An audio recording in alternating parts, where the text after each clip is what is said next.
సాయినాథ్ మహారాజ్కి జై. సాయిబాబా భక్తులందరూ కూడా నమస్కారం అండి. సాయినాథుని ఆశీస్సులతో అందరూ కూడా సుఖంగా సంతోషంగా అష్టైశ్వర్య ఆరోగ్య అభివృద్ధితో ఉండాలని మనస్ఫూర్తిగా కోరుకుంటూ ఈరోజు ఈ వీడియోని మొదలు పెడుతున్నాను. ఈరోజు వీడియో ఏంటంటే, జైలు లాంటి నీ జీవితం నుంచి బయటపడేస్తాను బిడ్డ.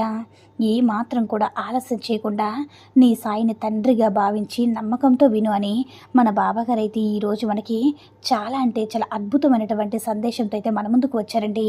మనకి మన బాబాగారు మరి ఏం చెప్పబోతున్నారంటే, బిడ్డ, ఇప్పుడు నువ్వు అనుభవిస్తున్నటువంటి జీవితం ఎంతో కష్టంగా ఉంది కదా. అసలు చెప్పాలంటే శ్రీకృష్ణ జన్మస్థలంగా ఉంది కదా.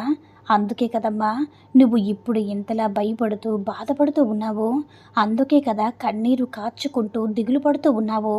ఇప్పుడున్న నీ కారాగారం లాంటి నీ జీవితాన్ని మార్చి సంతోషకరమైన నందనవనం లాంటి మంచి జీవితాన్ని నీకు అందించబోతున్నాను. దిగులు పడద్దమ్మా. నీకు తోడుగా ఎప్పుడు కూడా నీ సాయి తండ్రి నీకు రక్షణ కవచంలా నీతోనే నీ వెంటే ఉంటాడు తల్లి. కుళ్ళు కుతంత్రాలు ఎన్ని పడినా సరే వాళ్ళ ఆటలు ఏవి కూడా సాగనివ్వనమ్మా.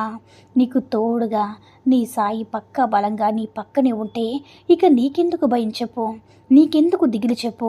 ఏ మాత్రం కూడా భయపడద్దు, కంగారు పడద్దు. అసలు చెప్పాలంటే వెనకడుగు కూడా వెయ్యొద్దు. ధైర్యంగా ముందుకు వెళతాలి. ఇక చాలు, నీ జీవితం ఇక నీ వశం అవుతుంది. నీ జీవితాన్ని పూర్తిగా మార్చేసి బంగారంలా చేస్తాను.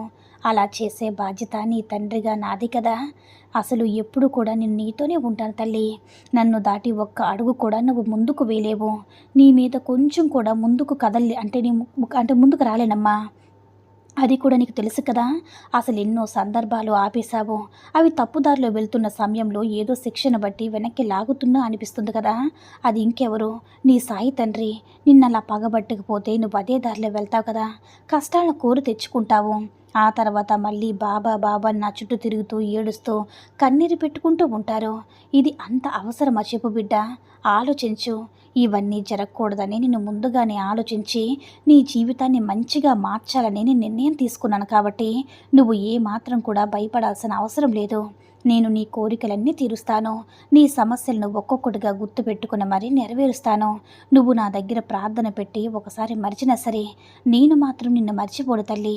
ఎవరైతే నన్ను నమ్మి వారి మనసులు నా పాదాల దగ్గర వదిలివేస్తారో ఇక వారు కోరిన ప్రతీది కూడా వెంటనే చేరుస్తాను. నిజమైన భక్తితో నన్ను ప్రార్థించు. ఆ భక్తికి నేను ఒక కాపలాగా ఉంటాను తల్లి. నీకు ఎంత కష్టం వచ్చినా సరే, ఎంత బాధ వచ్చినా సరే నిరుత్సాహపడకుండా అన్నిటికీ నాకు అప్పగించమ్మా. మిగతా విషయాలన్నీ కూడా నేను చూసుకుంటాను.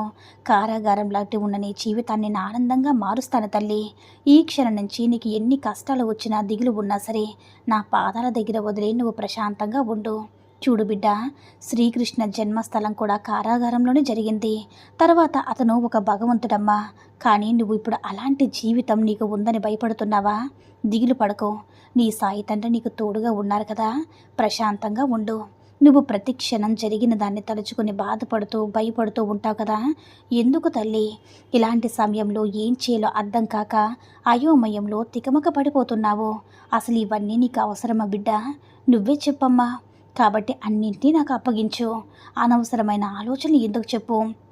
నీ భవిష్యత్తు గురించి, నీ పిల్లల గురించి అయినా సరే దిగులు పడద్దు. నీ జీవితాన్ని మార్చే బంగారు భవిష్యత్తు బంగారమయ్యేలా చేస్తాను. ఇక ఎప్పుడు కూడా నువ్వు ఇలా ఆలోచించి బాధపడడం వల్ల నీ కుటుంబం కూడా బాధపడుతుందని నువ్వు తెలుసుకో తల్లి. ప్రతి క్షణం కూడా ధైర్యంగా ఉండు. నాపై నమ్మకాన్ని పెంచుకో. క్షణంలో నీ యొక్క ధైర్యాన్ని రెట్టింపు అవుతుంది తల్లి. నా తండ్రి నాతోనే ఉన్నారు, నాకు మంచి చేస్తారని ఆ నమ్మకం నీలో ఉన్న ధైర్యాన్ని రెట్టింపు చేస్తుందని గుర్తుపెట్టుకో. అనవసరంగా ఒక విషయాన్ని మనసులో ఉంచుకొని పదే పదే దాన్ని గుర్తు చేసుకుంటూ నీలో నువ్వే కొమిలిపోతూ ఆ విషయం ఇతరులకు చెప్పాలన్న భయం, ఒకవేళ చేసిన తర్వాత ఏం జరుగుతుందన్న భయం, ఒకవేళ విజయం సాధిస్తే ఇతరులు ఏమైనా అంటారేమన్న భయం, లేకపోతే ఓడిపోతే ఏదైనా సరే నవ్వుల పాలు చేస్తారేమన్న భయం, ఏది చేయాలన్నా సరే, ఏది ప్రయత్నించాలన్నా సరే ఆ భయమే అనుక్షణం భయపడుతూ ఉంటుంది. ఇలా అయితే ఎలా చెప్పు తల్లి? ముందు నువ్వు ఆ భయాన్ని విడిచిపెట్టమ్మా. నువ్వు విజయాన్ని భయంతోనే మొదలుపెట్టు. అసలు మొదట నువ్వు భయంపై గెలువు. నీపైన ఓ గెలుపు అప్పుడే నీ సొంతమవుతుంది. ఈ ఒక్క విషయాన్ని నువ్వు గుర్తుపెట్టుకోకుండా ఎందుకమ్మా బాధపడుతూ ఉంటావు? జీవితం అనేది ఒక పెద్ద పుస్తకం లాంటిది అని దాన్ని అలా చూసి భయపడకు. వెనకడుగు వేయకుండా, పుస్తకం తెరవకుండా అలానే కూర్చోవద్దు. అసలు ఒక్కసారి ఆ పుస్తకాన్ని తెరిచి చూస్తేనే కదా ఎంత అద్భుతంగా, ఎంత ఆనందంగా ఉంటుందో నీకు తెలుస్తుంది. కాబట్టి ఒక్కసారి చదివి చూడు, నువ్వే ఆనందిస్తావు. భయపడేంతగా ఆ పుస్తకంలో ఏమీ లేదు. ఆనందంగా ఉండాలని నేను ఆ పుస్తకంలోనే రాసి ఉంచానమ్మా. కాబట్టి ఎప్పుడు కూడా సంతోషంగా ఉండు, ఆనందంగా ఉండు, ధైర్యంగా ఉండని మన బాబాగారైతే ఈరోజు మనకి చాలా అంటే చాలా అద్భుతమైనటువంటి సందేశాన్ని అయితే అందించారండి. సాయి మహిమల ద్వారా వచ్చిన ఈ సందేశం మీ అందరూ కూడా నచ్చిందని అనుకుంటున్నాను. ఈ వీడియో కనుక నచ్చినట్లయితే లైక్ చేసి షేర్ చేయండి. మరిన్ని వీడియోస్ కోసం మన ఛానల్ని సబ్స్క్రైబ్ చేసుకొని మాకు కొంచెం సపోర్ట్ చేయండి. ధన్యవాదములు.